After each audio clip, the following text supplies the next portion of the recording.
Good evening and welcome to the Hawaii Theater Center.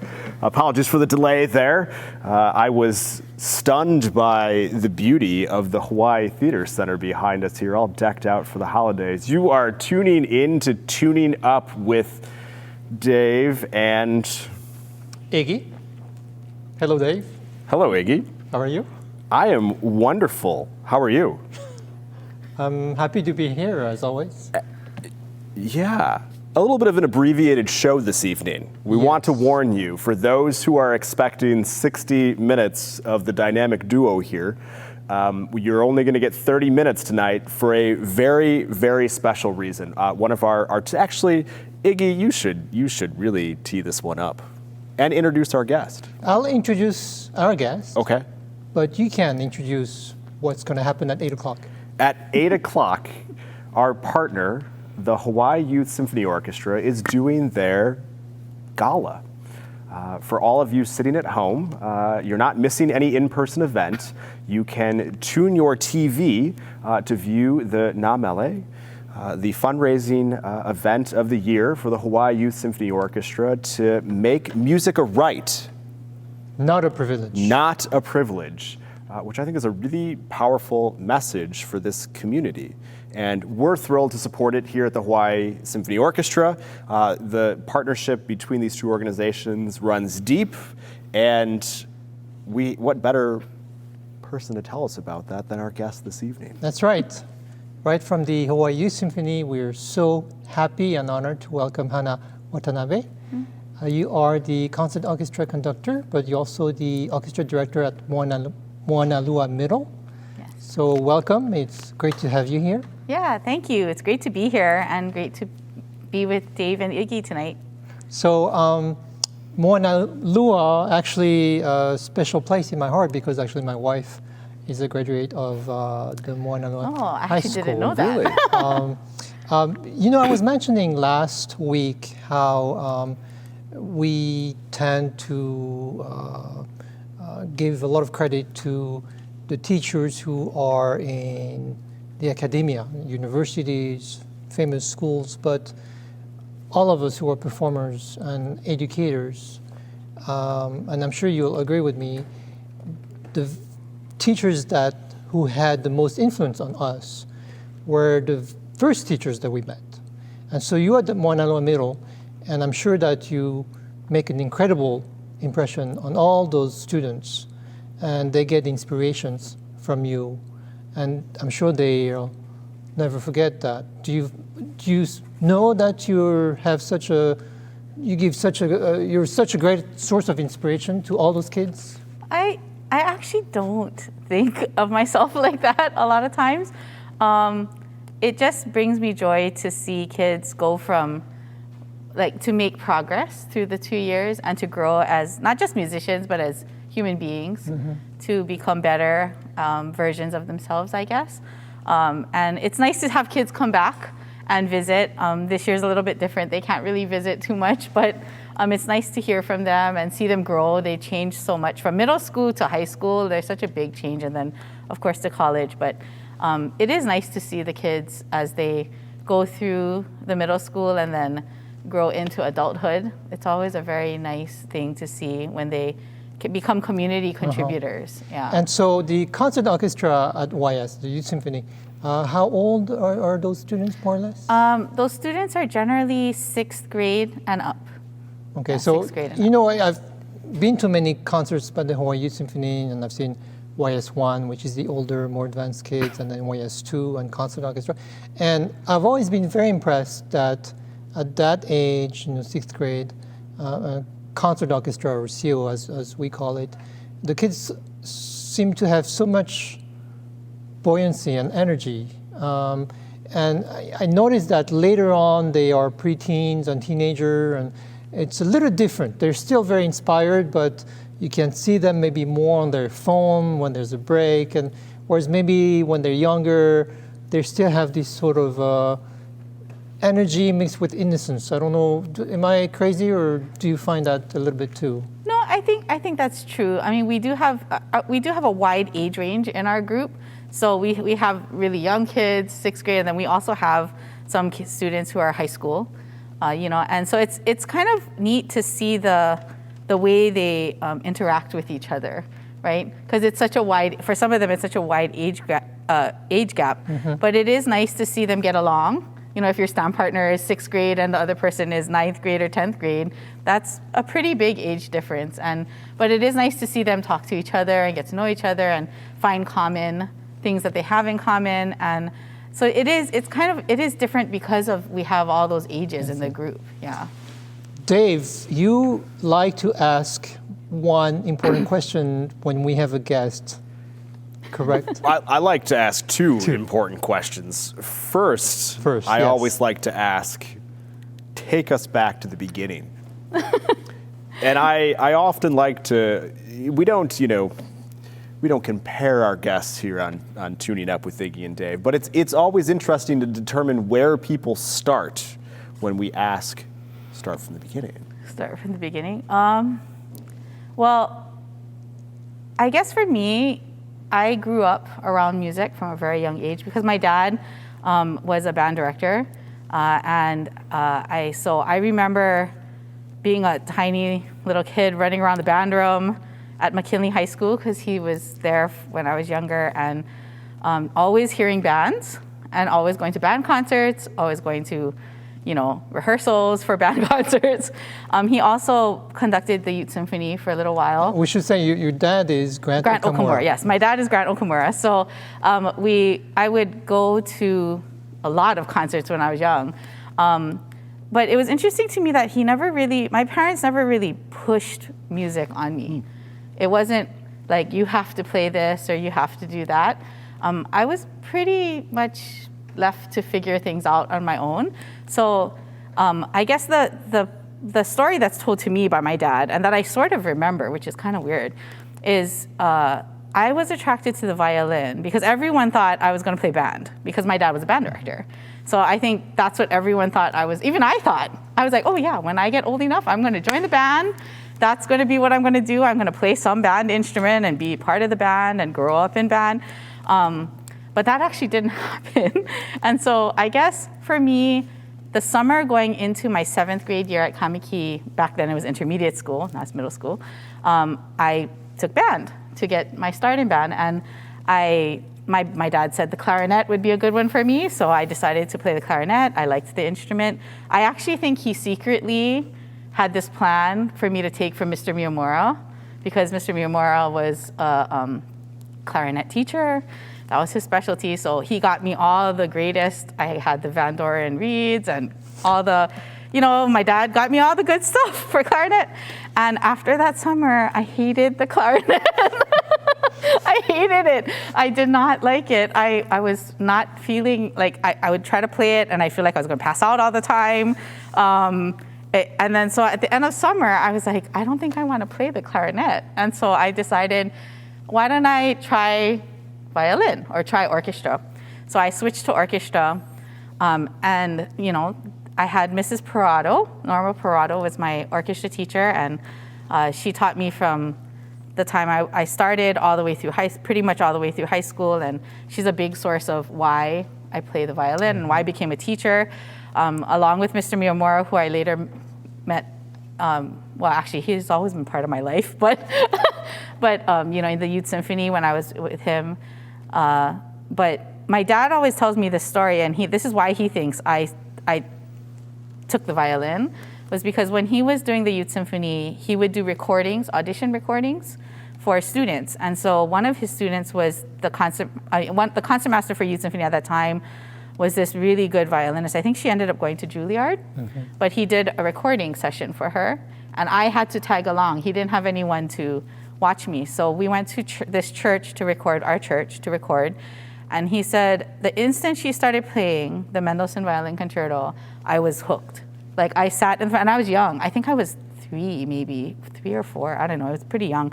He said I sat on the floor and I just watched her play the whole recording session, which was, several hours, I guess. And so he thinks, and it's funny because when I first started playing the violin, the Mendelssohn Violin Concerto was my favorite concerto. So it kind of all connected the dots for me. But it was kind of unusual that I started playing violin because everyone thought I was going to be banned. So that's the beginning for me. Wow. And so you then eventually were a student at the Hawaii Youth Symphony Orchestra. I was, yes. So I joined the Youth Symphony my freshman year, going into my freshman year. And that was totally by chance as well. I just auditioned for Youth Symphony 2. I think that, I can't remember exactly, but I think that was the first year they split the group. It used to just be Youth Symphony and Concert Orchestra. And they did this split where they went to YS1, YS2 Concert Orchestra. And they didn't have enough strings auditioned for that group, the second group, YS2. So my dad came home with music and said, hey, why don't you audition for this group? And I didn't know what Youth Symphony was, but I did the audition and I got in and that's how I started in the Youth Symphony. And then I just stayed in it. I loved it and I stayed in it for all the way through my senior year. And I met some great people through Youth Symphony who I still keep in touch with. It was a great, it was one of probably Youth Symphony was probably the reason why I became a music teacher. Like that pushed me over. I wasn't sure I wanted to do music and become a music educator, but being in Youth Symphony, being under Mr. Miyamura, that really solidified the decision for me that I wanted to do this. This is what I wanted to do. You talk about these friends that you had growing up in the Youth Symphony. Are they all musicians now? Nope. Very few of them are. And you know, even with my own students at Mauna Loa, I know that, you know, it's going to be a very small percentage that ever take music as a profession. But I really feel that music has value to learn because it teaches so many things that you can't learn in other subjects or other areas. To me, you know, how to work in a group and how to interact with other people, how to be disciplined, how to you know, dedicate to something or other people, to not think about yourself but to think of others. I think all of those things are very valuable for kids to learn. Absolutely. Just a few days ago, at the end of last week, I had the opportunity to speak at a Senate committee meeting here about the formation of a creative resurgence caucus to kind of lobby together for more support for the arts here. And what you just said reminds me of something that I brought up in what I was trying to get my point across. And you know, you think back to the celebrations in your life, and you think back to things when things were difficult, or when we could celebrate, or you know, you hear a soundtrack, you hear music, and the point that I was trying to make is you don't sit down and recite Pythagorean's theorem. It's not a line of algebra that comforts us. It's music, and when you watch film, you know, that's the thing that ties everything together. And I've always, you know, it's that, again, STEAM versus STEM. We won't try to go into the letters of what they mean this week. But I forgot already. Yeah. But it is it's what, you know, it's what our culture is brought together through music. So I appreciate hearing that. Iggy, can I ask you a question? Make it quick. So, was music your choice? You know, very similar to Hannah. She fell in love with the violin when she heard the Mendelssohn Violin Concerto. My parents are not musicians, however, but music was very important to them. So I have two older siblings, and they started on the piano. But my mom would play a recording of the Bruch Violin Concerto, and that's what got me hooked. And it was, you know, those 33 LPs. So you had side A and side B. So I think the Bruch was on side A, and the Mendelssohn was on side B. So that's what got me hooked. But I wanted to get back to the Na Mele that you hopefully will tune in at 8 o'clock. You know, in normal times, we would all be attending the Na Mele fundraiser and see the youth symphonies. And I guess the silver lining this year is that even though it's going to be online, not in person, the Youth Symphony was able to invite junior symphonies from Japan, I think thanks to Jake Shimabukuro. And so you're going to see a lot of collage of Japanese students and local Hawaii students, and a great editor, I think Donald. I did a lot of it. But tell us about how you were able to, or how you coached all the students this fall in preparation for Na Mele, because you weren't able quite to see them in person. So how did that work out for you as a teacher? Yeah, so this year, because we weren't able to meet in person, we've been rehearsing all online pretty much. So we would basically break up into, on Zoom, we'd break them into breakout rooms, and each of the conductors would take a room, and it would be broken up by, usually by section. And we'd take a section and we'd work with them online through Zoom. They would be muted, we'd play, or we'd do different things with them, hear them one by one just to make sure and give them some feedback. It was definitely more difficult, but you know, our students did really well. I mean, they really tried really hard to practice on their own and then take the feedback and practice some more and come back the next week and make sure that they had improved on it. And we gave them practice tracks so that they could practice along with the recording, because recording and playing live is totally different. So we kind of had to coach them on, you know, when you're playing with the recording, you have to make sure you stay on the beat, you have to listen, you have to really pay attention to what you're doing. So it was a learning experience, I think, for all of us students and all of the HYS conductors, but the students did really well, and I feel like it's gonna show in the performance. Now, some of them, like some wind players, they recorded at home, but some of them were met at a place at the Royal Hawaiian Center, and so Yes. they were a couple of them together. I think that for one of the pieces, some of the strings were able to go and do a live recording in sections, so like the first violins, but there were only 4 of them. I believe they were all social, 6 feet apart. They wore masks when they were playing. So we did try to do some live recording. And with some great artists, right? Who are featured, are singer Raita Helm and Jake Shimabukuro are in the video as well, yes. That's amazing. Yeah, it's really, really neat. Very much looking forward to it. Dave? Yeah, well, and that is on television tonight, as well as streaming at hawaiinewsnow.com. On TV, it's at KHNL, one of the Hawaii News Now networks. So all good partners for us at the Symphony and for the Youth Symphony, of course, and really being able to create community around music here. Iggy, I think just a couple weeks ago, you had the opportunity as a member of the Hawaii Symphony Orchestra to work with some of the students in a partnership program that we've been doing this fall and are extending into the spring here with the Youth Symphony. Can you just 30 seconds? That's right. It's a collaboration between the Hawaii Symphony Orchestra and the Youth Symphony, and we meaning my colleagues and I were sort of the wise masters, Yes. giving advices via those online sessions. How wise were we? I'm not sure. You'll have to ask the students. Actually, the students are always very inspirational, even though they've been stuck on the computer taking classes since March. They've always, like you said, brought a smile and very dedicated.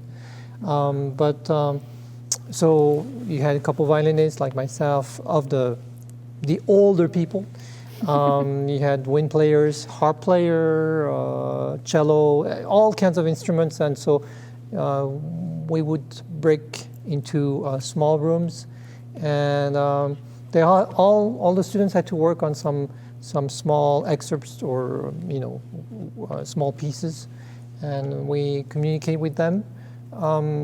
I have to say that sometimes, and I'm hoping that maybe in 5-6 months we won't have to deal with it anymore. But I'll tell you what the most frustrating part was that you have about 25, 50 kids. I'm sure you have more, and you're all online. You see the small grades, and you see their faces, and you see their names.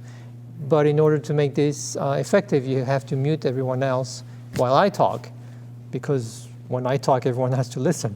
No, that's not the point. The point is, otherwise it creates too many interferences technically. But So you're talking and you're giving advice, but you can't really hear the feedback from the students, which is what we all yearning for, you know, to feel that communication, that two-way communications with the kids and the questions and, you know, and the oohs and the ahs, but that you can't hear. So you feel you're just talking to yourself forever and ever. You know, like you're in your own shower and you're just talking to yourself. So you're a little going a little crazy after a while. But it's you know, at the end of the session, you still see the students and they're very thankful. So that was, like I said many times before, I think which reminds me of another question you have usually, a big second question. I do have a big second question, but I have to get to some of these first because we have some good ones here. Jake has quite regularly played with the symphony, right? The Youth Symphony and the Hawaii Symphony Orchestra, right? We had a question regarding that. I feel like just last year, did Jake play something with the Youth Symphony? Jake, I think, is a regular. A regular. So it may not be He's like a ringer, yeah. But he's been very, very present. He's actually On the board. Yeah, he's on our board. Really? Yes. Wow, how wonderful. and I Jake. believe he's been very helpful in creating new ties with those Japanese sister Yes. cities Yes. and orchestra. Definitely.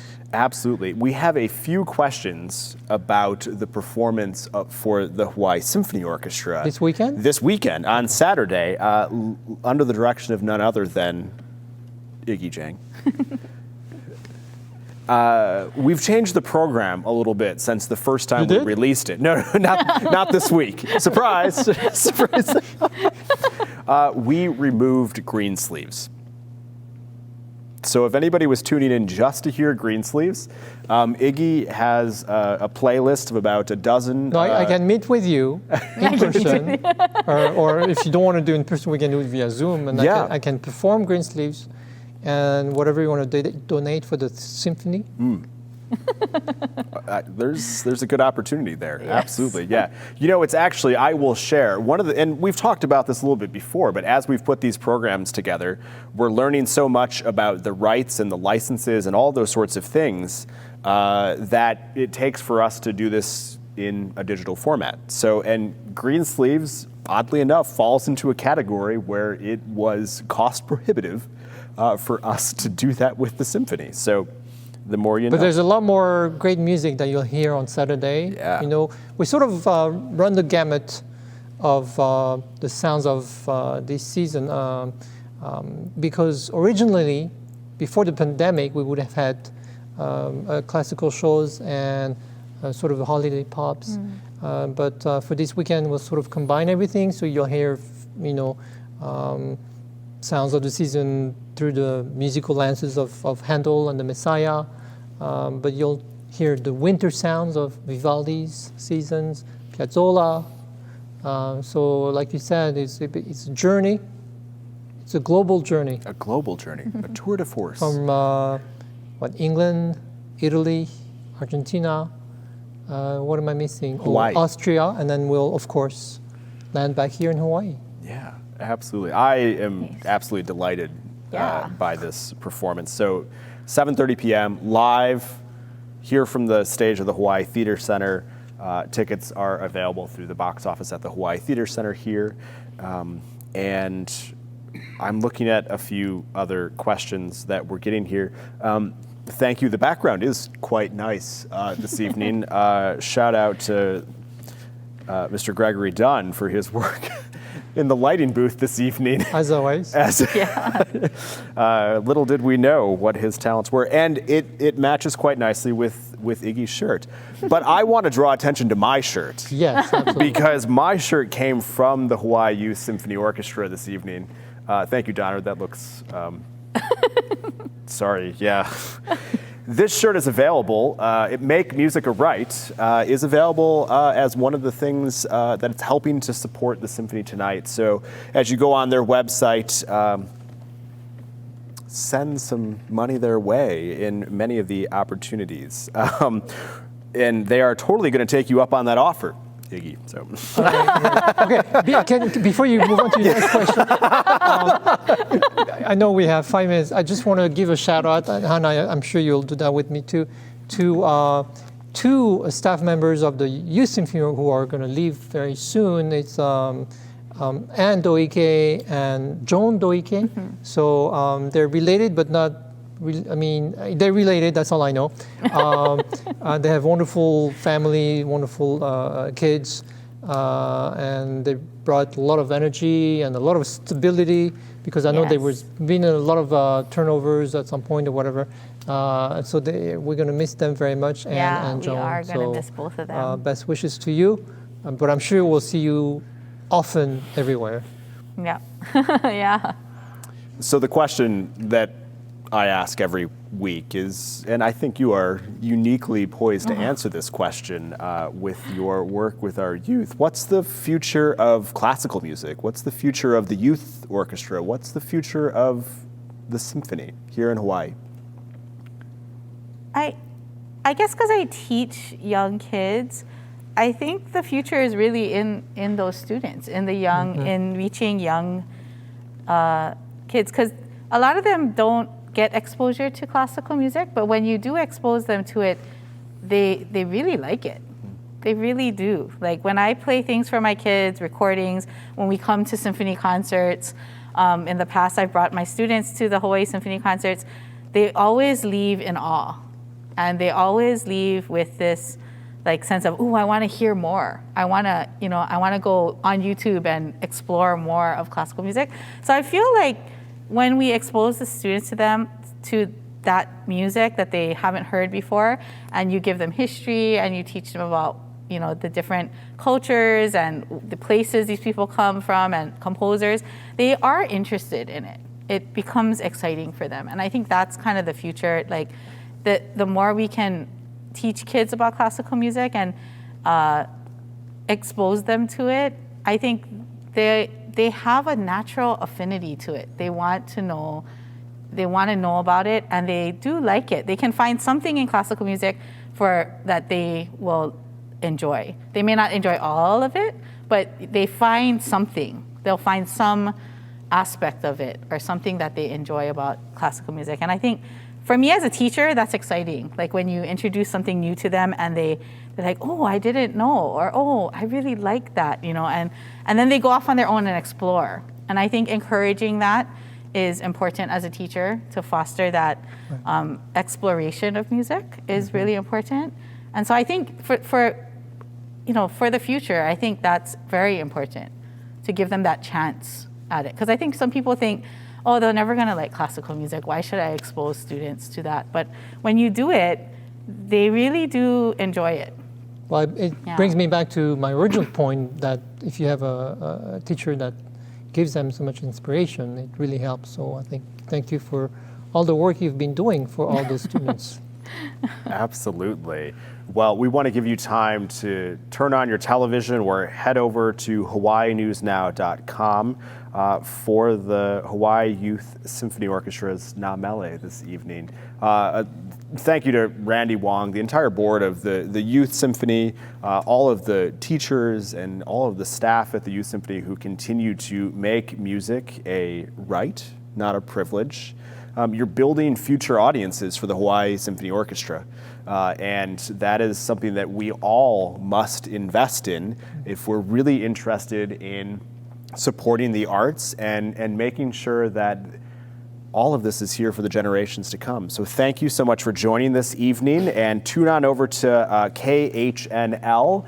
Get your tickets for Saturday for Sounds of the Season with the Hawaii Symphony Orchestra here at the Hawaii Theater Center. Thank you all for tuning in, and we'll see you next week back here for Tuning Up with Iggy and Dave. Thanks again. Appreciate it. Bye.